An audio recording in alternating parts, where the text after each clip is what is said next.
What if the biggest threat to our economy was something we can't even see but feel every day? Yes, we're talking about the climate.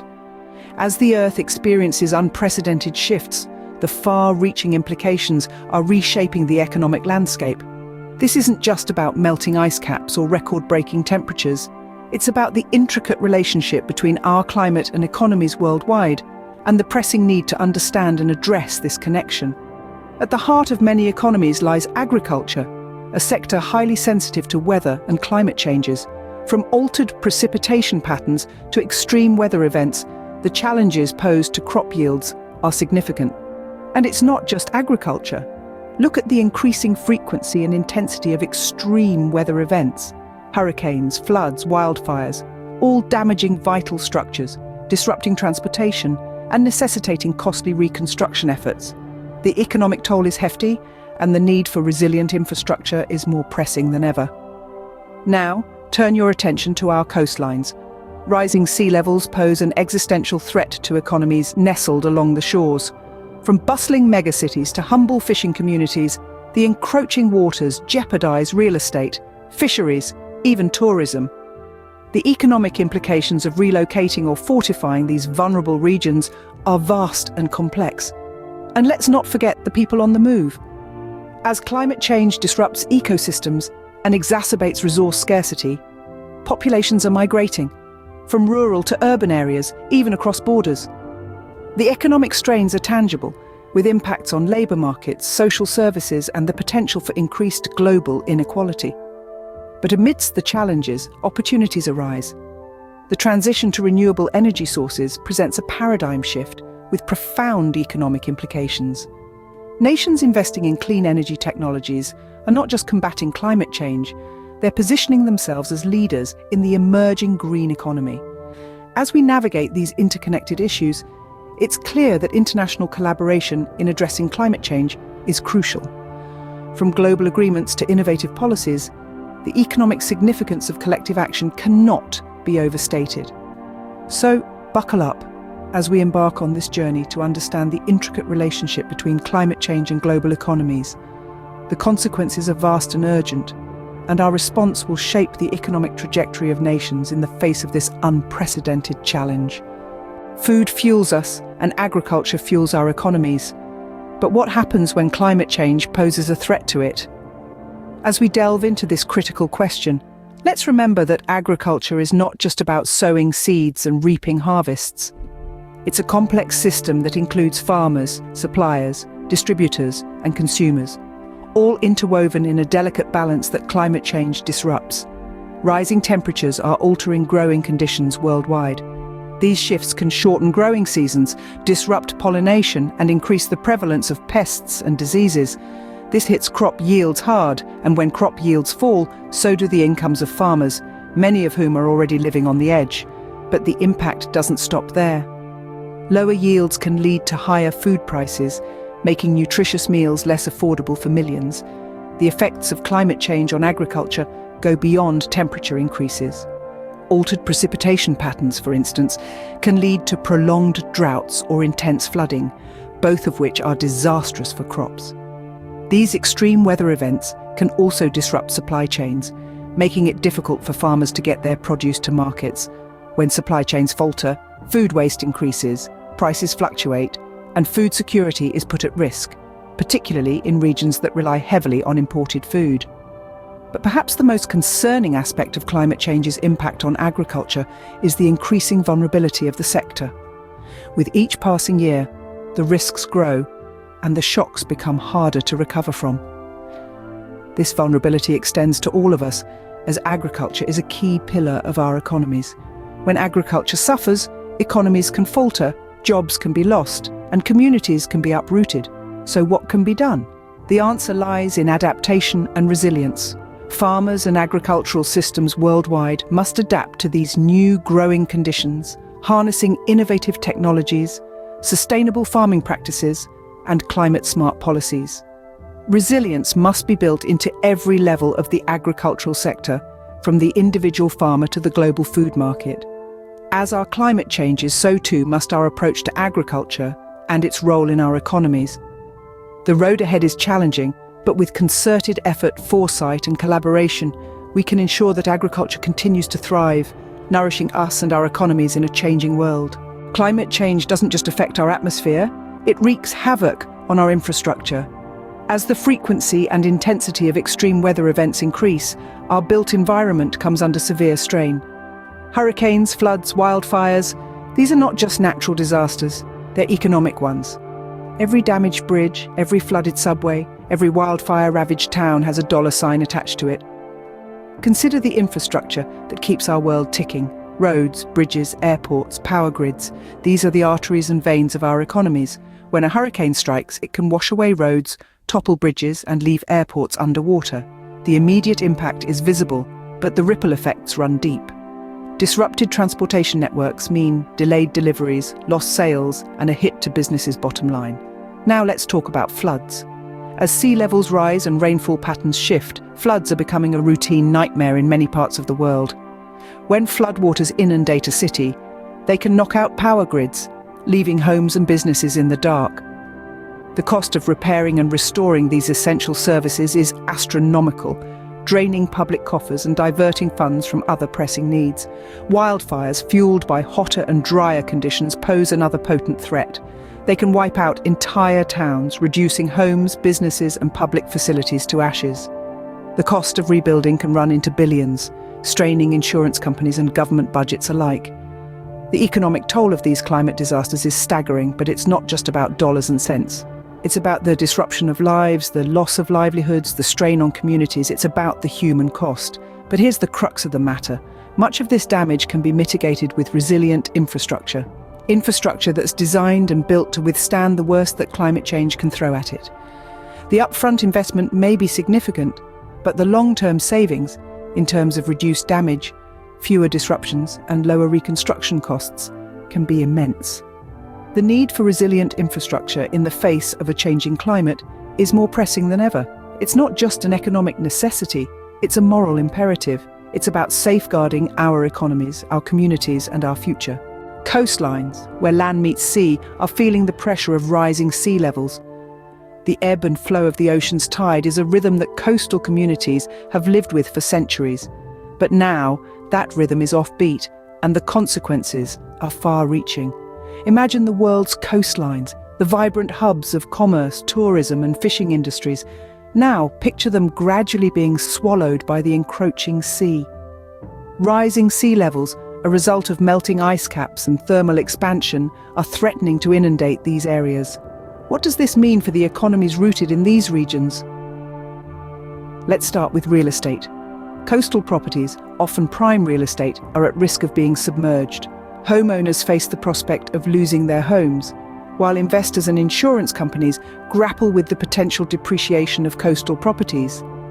This could lead to significant losses in the real estate market and ripple effects throughout the broader economy. Then, there's the impact on fisheries. These marine-based industries provide livelihoods for millions globally.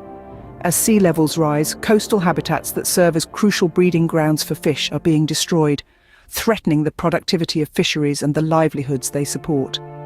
Tourism, too, is under threat. Many of the world's most popular tourist destinations are coastal areas, from sun-soaked beaches to bustling seafront cities. As these areas become increasingly vulnerable to flooding and erosion, the tourism industry could take a significant hit, affecting jobs and economies that rely heavily on tourist dollars. So what can be done? Coastal communities are exploring various adaptation strategies. Some are considering the daunting task of relocation, while others are investing in infrastructure to protect against rising seas. Each choice comes with its own economic implications, from the cost of moving entire communities to the investment required for protective measures. The choice is clear: adapt or face the economic consequences. While the challenge is immense, so too is the potential for innovation, resilience, and adaptation.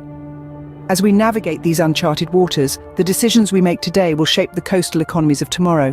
When the climate changes, so do the places we call home. As our planet grapples with the escalating impacts of climate change, we're witnessing an emerging trend of climate-induced migration. This movement of people, driven by shifts in environmental conditions, is reshaping economic landscapes and creating new challenges for nations across the globe. Climate-induced migration is a multifaceted issue. Droughts, floods and storms are displacing people from their homes, forcing them to seek refuge in new places. Some are moving from rural areas into cities, straining urban infrastructures and labour markets. Others are crossing national borders, creating complex issues of international diplomacy and human rights. Let's consider the economic implications.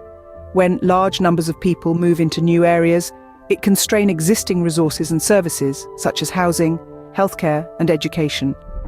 These influxes can lead to increased competition for jobs, potentially driving down wages and increasing unemployment.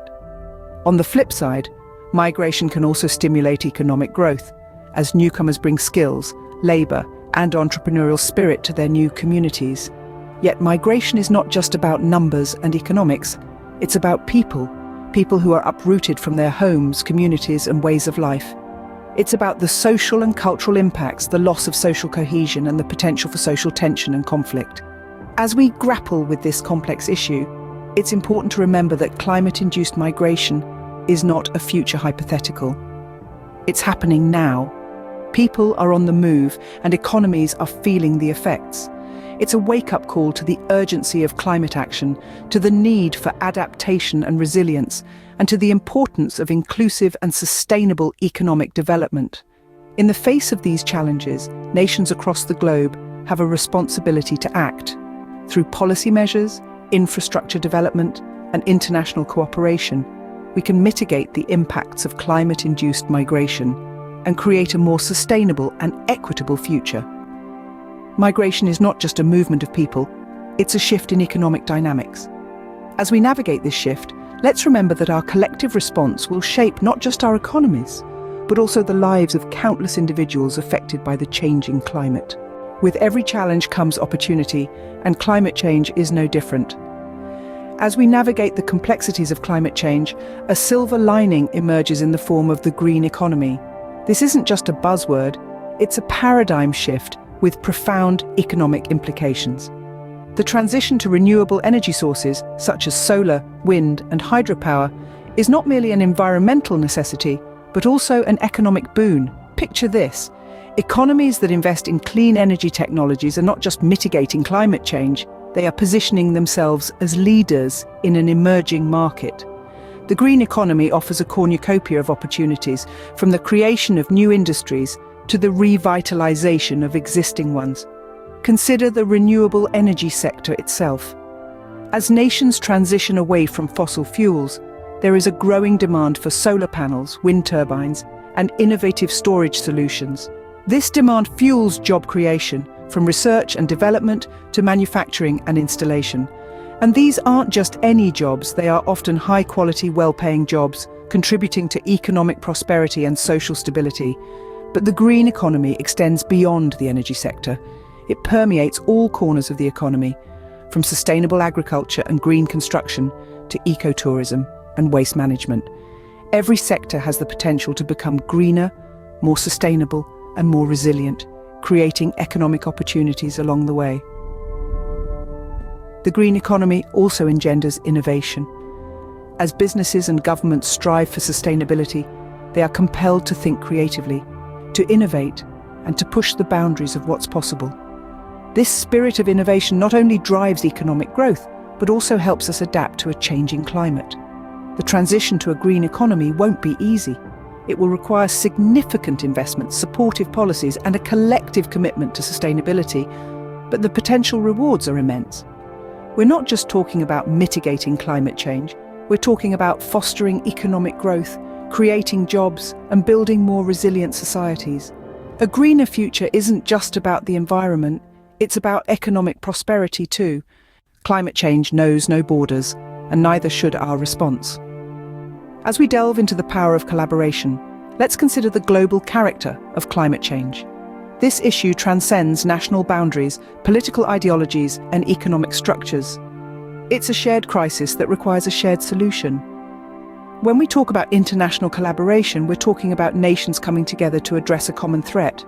We're talking about global agreements, initiatives, and policy frameworks, all aimed at mitigating the impacts of climate change. It's a collective mission, one that involves setting emission reduction targets, adapting to climate impacts, and fostering sustainable development. Let's take a look at some of these global efforts. The Paris Agreement, for instance, represents a landmark in international climate policy. It's a pact among nearly every nation on Earth to combat climate change and accelerate actions needed for a sustainable low-carbon future. It's a testament to what we can achieve when we set aside differences and work towards a common goal. But it's not just about big agreements and grand gestures. Collaboration also takes place in smaller yet equally vital ways. It's seen in technology transfer between nations, sharing best practices, or even lending a hand in times of climate-induced crises.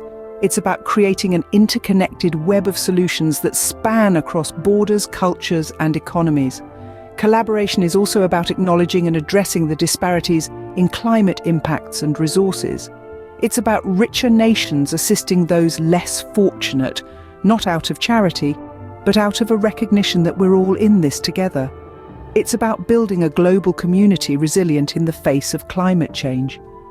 It's important to remember that collaboration is not just a lofty ideal, it's a practical necessity in the face of a global challenge. It's about combining our resources, knowledge, and efforts to create a world that's sustainable and resilient. As we navigate through the complexities of climate change, let's remember the power of collaboration.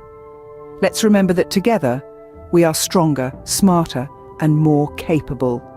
Together, we can turn the tide on climate change and steer our economies towards a sustainable future. We've explored the many ways climate change impacts economies around the world, from agriculture to infrastructure, from coastlines to migration, and from green opportunities to international collaboration. The intricate dance between our climate and our economies is both complex and compelling. We've seen how rising temperatures and extreme weather events challenge agriculture, the very heartbeat of many economies. We've understood the toll on infrastructure as floods, hurricanes, and wildfires disrupt and destroy. We've looked at the existential threat to coastal economies and the economic strain of climate-induced migration. Yet amidst these challenges, opportunities arise. The transition to renewable energy presents a paradigm shift with profound economic implications. Countries investing in clean technologies are not only mitigating climate change, but also positioning themselves as leaders in the emerging green economy. Climate change is not just an environmental concern, it is an economic imperative. It's time to act for the health of our planet and our economies.